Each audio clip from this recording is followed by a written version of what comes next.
Ёсць месцы, дзе час нібыта спыняецца, дзе ў паветры жыве водар дрэва, а кожны прадмет дыхае гісторыяй. Тут кожная рэч не проста экспанат, а частка душы, якая памятае, як білася жыццё ў беларускай хаце. Тут пачынаецца наша памяць.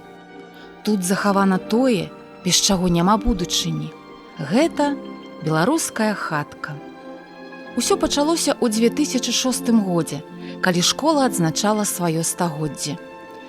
А ў 2021 годзе музей атрымаў афіцыйны статус і стаў сапраўдным цэнтрам беларускай культуры ў сценах школы. Наш музей – гэта вандроўка ў мінулае. Тут печ – сэрца хаты, ручнікі – памяць роду, а верацяно, дудкі і гліняныя збаны – жывыя сведкі жыцця продкаў.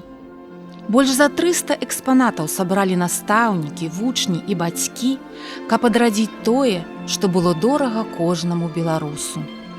Стваральнікі музея сцвярджаюць: задача сапраўднага настаўніка – выхаванне шчырых патрыётаў сваёй радзімы, якія будуць любіць свой народ і сваю культуру, а значыць, краіну і дзяржаву. А як можна любіць тое, што не ведаеш? Вось дзеля гэтага і задуманы наш музей.